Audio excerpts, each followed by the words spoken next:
Ladies and gentlemen, welcome to Boosted Auto TV. My name is Lavazza, a place where we're discussing Formula One each and every week.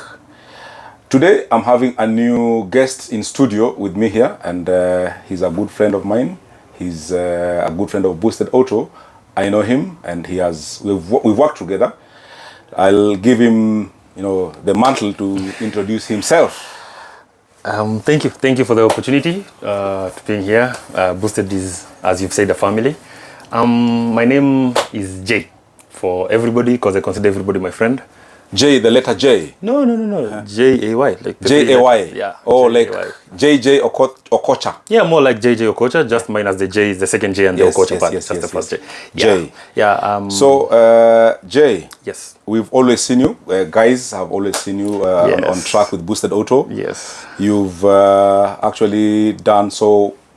We've done us proud on the tracks. Yeah. We've had a few escapades with Boosted Auto as the team correspondents for the races we've had. The fans who are watching, I believe you've attended Masinga TT, Delta, all these races we do locally. Yes.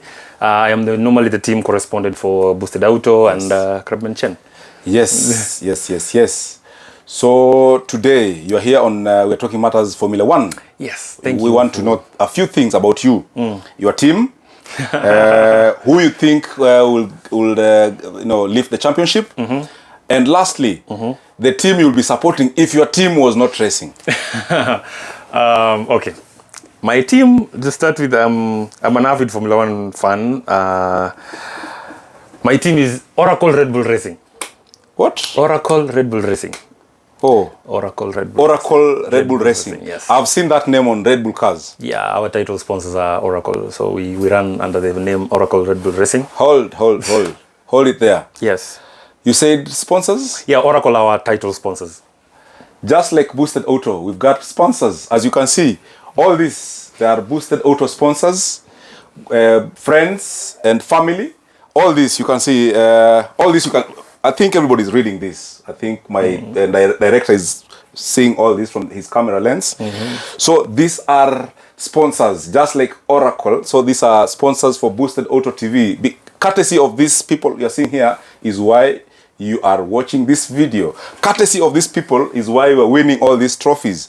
I think in the next episode, I'm going to bring you our trophy cabinet. Just behind me, Boosted Auto trophy cabinet is full. I think everybody is seeing this, even if it is partially. But I'll just ask my director to tilt the camera a little bit so that people can see the trophies that we are talking about. So, ladies and gentlemen, these are trophies in Boosted Auto Trophy Cabinet, courtesy of these sponsors over here. Back to you. Yes. in studio here. You are talking about Oracle being the title sponsors. Yes. Yeah, I wanted to add into whatever you're saying, because as the team correspondent when we were winning some of these trophies, we have, due to all these people, is why we have the ability to deliver in the magnitude that we do deliver. Yes. People remember very well there was one race where we had a car which broke down, and then we managed to fix it overnight, and it was all the hype. Yes. But thanks to these people, thanks from the spares from Dignity Auto, thanks from the logistics from people like Alpha Mabati, the logistics from Krabman Chen, all these people, the tune, auto-tuned, all these people made that event possible for us, for our drivers and everything. Sure. Yeah. We value so much our sponsors, and we are glad to be partnered with you. Yes. Back to you. Yes, my team is Oracle Red Bull Racing, as I said. But to clarify something, because I know there are people in the comments right now who are going to go crazy. I am not a Max Verstappen fanboy. Yeah. I like Max. Yes. And I like Red Bull. Yes. But I am not a fanboy. Yes. I look at the facts, and I'm not like those Lewis Hamilton fanboys either. All right. I appreciate how Red Bull works. I'm a Red Bull fan. Sawa? Yeah. Well answered. If you are not supporting Oracle Red Bull Racing, what other team or which other team will you be supporting? I kind of like to envision myself as a mini Tifosi fan because I'm not all out Ferrari. Yeah. But I like how they run the things. I like how the driving style of Charles is amazing. Yeah. Not as amazing as Max, but he's amazing. I like how Mattia speaks and how he puts Italian into everything. But thuggish. Exactly, like the guy is like the Italian mafia. Yes. I am a mini Tifosi fan. I can call myself a mini Tifosi, like a Tifosi-let or something like that. All right. Yeah. So I think last season Ferrari was supporting you guys a lot. Ferrari was supporting you guys a lot. So I believe you're going to return the same favor this season. Are you? I'm not going to say returning the favor. Because you see, what option did Ferrari have? Like, they are not going to support Mercedes, were they? You have option this season? Well, we can support freaking Williams. They're on the race. All right. Not Ferrari. No, I can support Ferrari. Honestly speaking, I support Ferrari despite the wars that are happening right now and whatever bad decision Mattia did with Sainz. Because in my opinion, Sainz was not the best fit for that seat. But we support the Ferrari boys. I really hope the Ferrari boys are not cheating this year. Like everybody is cheating in Formula One. It's only that a matter of time before you are caught. No, you can't say that because you guys, the Ferrari guys, were literally cheating on the fuel flow. All right. Like to the dot. That's proper cheating. Well, I think I would say that is a topic for another day. I don't know if that is tangible or not. I think we shall discuss that in the next episode. But now we're in 2022. Yes. What do you think, or who do you think is going to lift the championship come Abu Dhabi in December? Well, being a 23 race season, it's a pretty long season. Yes. More races for us, the fans. Yeah. But we're still young in the race, and Mercedes are still trying to figure out their purposing issue. Yeah. We saw they have sorted a bit of it during the last Grand Prix. Yeah. Red Bull has the pace when our DRS is working. Yes. It is not working. We shall come back to that. When it is working. In this show, we shall come back into that. And the Ferrari boys are quick. Yes. They're really quick, but the purposing is hampering them a lot. Yes. So being kind of biased, I'm just going to say Red Bull because I personally feel that we have the best driver pairing of any team in the championship right now. The Checo and Max thing is working like magic. Okay. Yes. So you are seeing Red Bull come Abu Dhabi again. Come Abu Dhabi, both the World Drivers Championship and World Constructors, Oracle Red Bull Racing and Max Verstappen. With or without Michael Masi. Let's not touch Michael Masi, but with or without Michael Masi, with or without Michael Masi, you're going to lift the championship. Yes. Okay. We just need a little help from Latifi. Yeah. All right. No problem. He'll knock some guys out. And he'll spin into something and give us a red flag or something. Well, they just concluded race yesterday. Yeah. What did you pick out from the race? Both practice. I don't know if you watch practice, quali, and the race, or you only watch the race. Yeah, I'm a die-hard fan. Yeah. Even the weird times when we have races in Australia, I stay up all night to watch the races. Like me. So I watch everything from free practice 1 all the way to the end of the drivers broadcasting of how the reactions of the race. Yes. So I watch the entire thing from free practice even to 1. The cool down room. Even to the cool down. I love the cool down room. It had just been reintroduced. It had, I think. Yeah, that's a genius idea because the OG fans, the pre-Drive to Survive fans, not the new fans. Yes. You remember the Rosberg and Hamilton cool down room incident? Mm-hmm. Yeah, there's throwing helmets. Yeah, throwing helmets at each other. Yes. Yeah, the Pirelli Cup. Yeah. The cool down room is nice because you want to see how these drivers interact, like without the drama being induced like Drive to Survive. I can't wait to see cool down room between Max and Hamilton when both of them are on podium.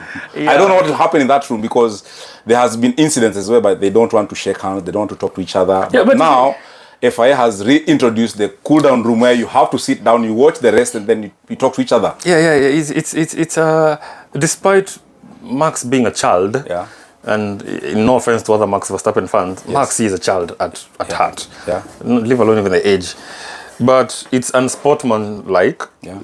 Because as we say in Kiswahili, asiyekubali kushindwa simshindani. If you cannot warrant to accept the win of another person, there's no point of you being in the competition. So despite how bad the battle gets on track, these two should see eye to eye in the cooldown room and even in the lives after. We don't want to see those kind of battles like Senna and Nani, whereby they don't even talk to each other. Yeah. No, that's just not nice. So, what did you pick from the race? One thing, Spain being the first stop whereby all the major teams except Haas brought major updates. Yes. Some teams brought 10 upgrades in one race. Oh. Yes. We had Aston Martin copying Red Bull side pods. Yes. We had, I think the only team that didn't bring anything was Haas. Sure. Haas didn't bring anything during this race. Despite them, finishing in points. Yes. Qualifying in points. Qualifying points, yes. They didn't bring anything, no upgrade. Mercedes brought the flaws and everything, and we saw the introduction of De Vries. Yes. We saw the introduction of Yuri. Yes. And also the reintroduction of Kubica.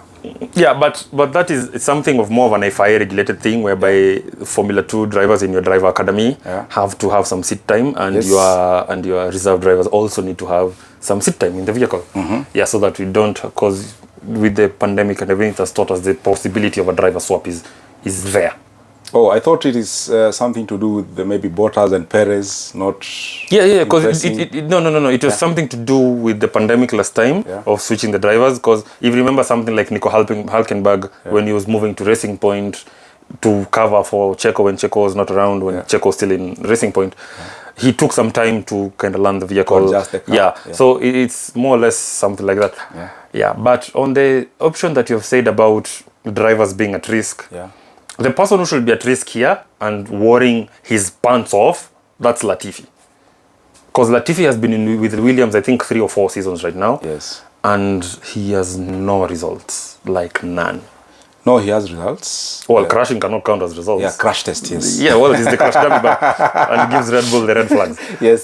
But no, the person here who should be at stake, because De Vries is a championship winner. All right. Latifi, I had never heard of him before. Nick De Vries until this race. No. Yes. Nick De Vries was warranted some time back with rumors about having the Mercedes seat. I had not even also heard of Yuri Vips. Yes, he's in the Red Bull Junior Driver Academy. Okay, I saw him and I was like, who is this guy? He's a youngster. I thought they are just trying to bring red flags to their main drivers. No.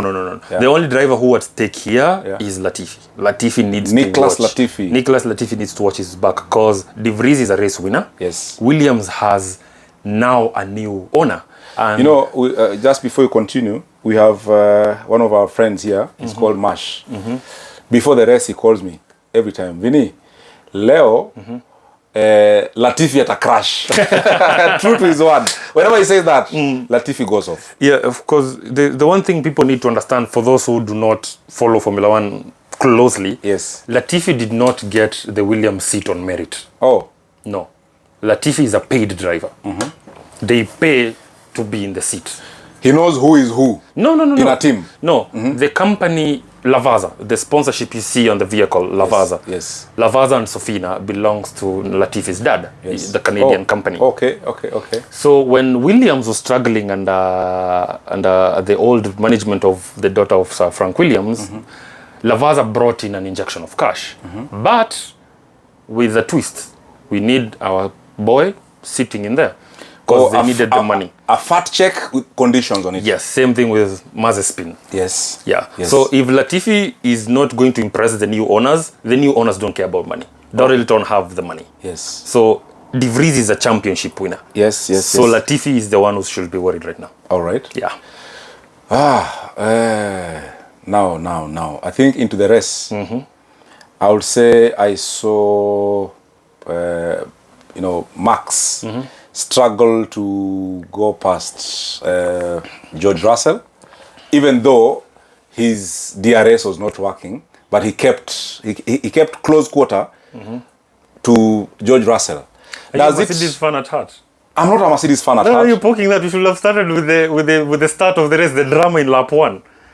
No, drama in lap 1 is something that the race control said it is not. No, it took out Hamilton to P14. Yeah, does not warrant any investigation. So, who am I to say we have to poke ourselves into that? FIA said, no, the race control said, the stewards, they saw no need of investigation. Okay, to answer your question. Yes. Well, this is someone who was outshined Lewis Hamilton for quite... Max or Russell? Russell. This is someone who has outshined Hamilton for all the races from the beginning of the season. Now, he's having Max behind him, DRS not working. Yes. But he's not able to pull away from Max. Now, this Without DRS. this answer has two parts. Yes. The first part is you can think of the old Russell, Mr. Saturday, when he was being called Mr. Saturday. In Williams. Yes. Back in Williams. Yes, with his ability to work with poor machinery. Yes. The kid has talent. Yes. Nobody's disputing that. Yes. If you can see, or the fans that remember the race in Sakia when Russell replaced Hamilton. Yes. During COVID? Yeah, when Hamilton was COVID, down yes, with COVID. Yes. Russell literally outshined Bottas. We can't sit, but if you are a geek about it like me, you'll sit with telemetry and everything. Yes. Russell was 300 seconds off. 300 of a second. That's like 0.000.300 of a second off Bottas. Bottas has been in that car for 5 years. Yes. This kid stepped in this car on Friday. Yeah. So the kid has talent to work with poor machinery. He didn't finish that race though. He finished the race. He finished the race. He had two misfortunes. He had an incident. I think. He had a misfortune of a slow pit stop, where I don't know what happened, whether it's true or not, but they mismatched the tires. So he went out with Bottas's tires. So he had to come back again, get the tires. When he went out again, he had dropped track position, and then he had a puncture. He had a slow puncture. So I think he finished like 5th or 6th. I can't remember very well. Yes. But he showed what he needed to show. Yeah. He showed Toto, he showed Mercedes, he showed the world that give me proper machinery and I can win this thing. Yes. If you remember Spa, if you can call Spa a race, okay, technically let's work with qualifying. Yes. He put his car in P2, in Q3, behind the Lord of the Rain, Max Verstappen. Yes. This kid had talent in a Williams which was unstable. The Williams was so tail happy. So you're trying to demystify the theory of Mercedes fans saying, it's not the car, it's the driver. Now, It's not about the car now. It's about the driver because he's outshining Hamilton. Something Alonso said over the weekend made me think. Alonso said, it's all good and everything that Russell is performing the way he's performing.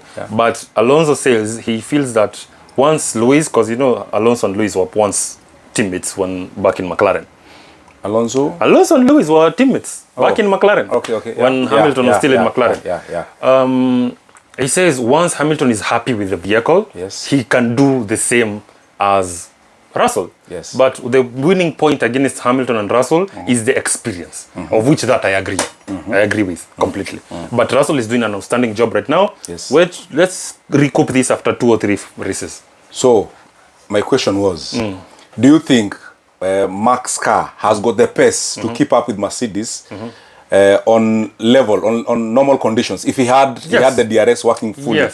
Yes, because if you watch the overtakes that Max was trying to pull. Max was closing the gap at the end of the straight. But if he had DRS, it means that Max will start drafting just after the exit of the corner. So by the time they're halfway through the straight, he has gathered enough speed to either play to the right or play to the left. Yes. And as you saw George's defenses, where he was dunking to the racing line so that he can close. Yes. And if you know Max's driving style, he'll let you go for the racing line and then he ducks on the inside and then closes the gap for you, forcing you outside. What was the issue with the DRS? Being your team, did you try to find out what the problem was? We as Red Bull... Because he has suffered that a lot. But yesterday it was too much. Input Red Bull reliability jokes somewhere here. We have issues with our reliability. That's not a secret. And for the avid fans who can still remember this, towards the end of last year, we had issues with our rear DRS flap working. I agree the vehicles are different, the wing design is different, but most of the parts are still a carryover from the last vehicle. So the actuators and everything are still more or less the same. During free practice, there was a time the engineer asked Max to lay off the carbs a bit. Apparently, it was something to do with him hitting the carbs so hard, and then it was messing up with one of the actuators. The right-hand actuators. Yes, that control the flap for the DRS. Yeah. So when you remember when he's going easy on the carbs, the DRS works. He was told on radio, after the carbs, you press the switch. You press the switch just to tell the DRS that... Get ready. Get ready. Yeah, when the time we get to the detections also that you can... So he was now doing it manually. Yes. And it worked. Yes, it worked. We saw it work. Yeah, and once he stopped hitting the carbs as if they have his debt, then they worked. All right. Yeah. towards the end of the race, Hamilton was told to let off. He was told that there is a probability of a DNF if he continues pushing. 2 laps to go. What was the issue? Earlier on, when George was defending against Max, when Max was properly, I think like the 6th or 7th lap when Max was pushing, Russell got the warning on his dash that the vehicle was overheating. So Russell radios the engineers like, this warning real? The engineer tells him the warnings are real. He needs to let off the car a bit to cool the vehicle. But Russell asked him why, and I'm in clear air. So this has something to do with the cooling packages that Mercedes brought specifically for the Spanish Grand Prix. And knowing the track temperatures were around 49 degrees, the track ambient temps, and it seems whatever was happening with Mercedes wasn't working with their cooling. It wasn't working with their cooling at all. That's the first point. That was Russell earlier. That is point number 1. Yes. And secondly, with Hamilton, there is this theory that Mercedes runs low fuel on purpose. Cheats. You should say cheats. Well, technically, you can't call it cheating because they haven't broken any law. Yeah, it's not cheating anyway. And the aerodynamics on the W13 are heavily tasking on the 18-inch tires. So tire degradation. Yes, the tire degradation is so bad. It's worse than Ferraris. So they used to have that, what do you call it? The dust. But they drop it. No, that is FIA. The FIA dumped it is illegal. But the tire degradation happens with weight. The the lighter you are, the lesser degradation you have. So I believe towards the end, the team knew if Hamilton continued pushing the way he was pushing, they would fail to provide the 1 liter sample at Parc Ferme. So they were relying on safety car. Heavily, like all Mercedes strategies, they heavily rely on safety cars. They count on free pit stops and safety cars and red flags. So they need to hire Latifi. Talking of strategies, yesterday nobody would have thought that we're going to have a 3-stop strategy on the guys at the front, and we saw pit stop after pit stop after pit stop. What was happening and why all this? There's a stupid joke we share among some of our friends that the Red Bull strategists, they do a gambling game with dice. Because they seem to be reacting to a situation which is unfolding rather than looking at the way Mercedes or Ferrari carry out their strategies. It seems they have a prerequisite amount of things to happen for us to do this, for us to do that. But yesterday I thought they were reacting to Mercedes. Everything Mercedes does, they pit. You have to do an undercut. You have to do an undercut or an overcut. Because you see, with the Mercedes, they're really good at undercuts. So you have to beat somebody at their own game. And because knowing our own trials and tribulations, we could not risk Russell being there. So if he undercuts us, let's overcut him. That's why we used Perez, our Minister of Defense, to cover them up. All through. Now, you talked about Ferrari in the beginning. Charles Leclerc gifting, the leadership, just like that, when nobody is expecting. I was not even expecting that, but all of a sudden, the car just fails and he starts losing, position. Then can I tell you something? Many people didn't notice. The power unit that failed on Charles's car was a fresh power unit. It was a fresh one. They started talking about it like a week ago. We're going to have a new power unit. A new power unit. And Zhou Guanyu also suffered the same thing. Considering it is a Ferrari engine. They are a Ferrari customer. So something here has to do, insert Red Bull reliability jokes to deal with Ferrari's reliability. Because now this is their second PU they have gone through. So they have 1 left. They have 1 left before they start accumulating points. So accumulating penalties for changing the PU. Also, Mercedes had a new PU, had a new turbocharger, and a new MGUH. No wonder the pace. And then they changed the winglets and some of the floor designs. That's why the porpoising was not that much. Quickly, before we wind up, I think we have around 15 minutes left before we end up the show. So quickly, I think I'll ask one more question. Heading into the next race in Monaco. What should we expect? Monaco, Monaco is it's a tricky one. Yes. Because Monaco is a pretty boring race, no offense. Oh. Yeah, because Monaco does not have spaces to overtake. Yes. It doesn't. And most of the leaders who have won Monaco before started from pole. Yes.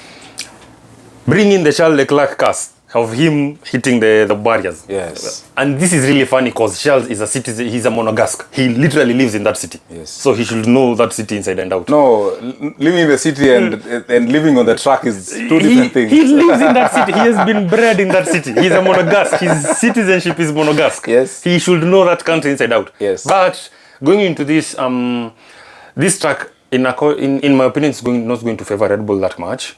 Because for us to be powerful, we need long straights. Yeah. So this is more of a Ferrari thing. If their car will hold it together and Sainz won't put it into the wall. Yeah.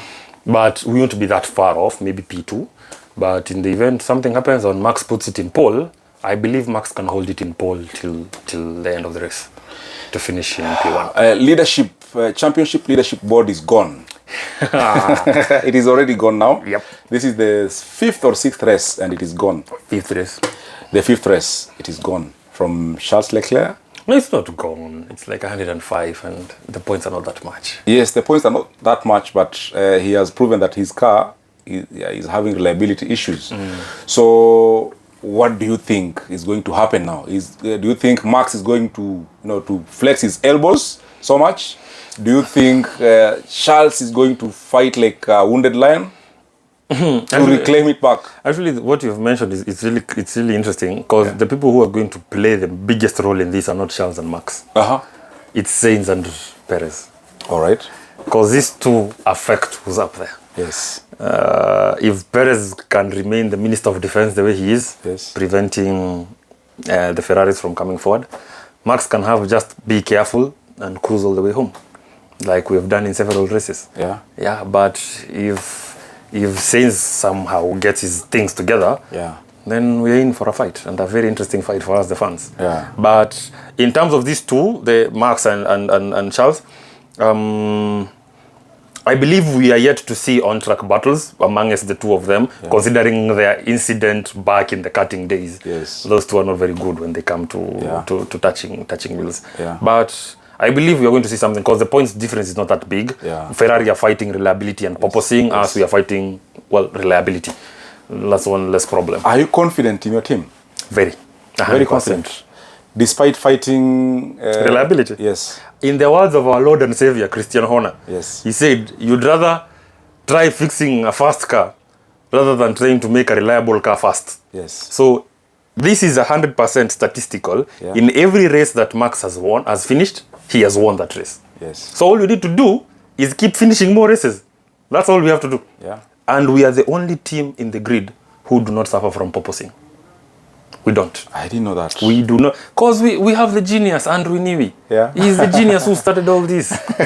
We don't suffer from porpoising. Well, my friend, I think I'll use these words against you come Abu Dhabi in December. I believe we're going to have, at the end of the season, we're going to have all the panelists here. The last race, we're going to have each and every panelist who has ever come to this show. And I will use your words against you, you being one of them. So let's wait and see. Until then, it has been Labala, and I'm so grateful that you joined us today. Until next week, see you. Bye-bye.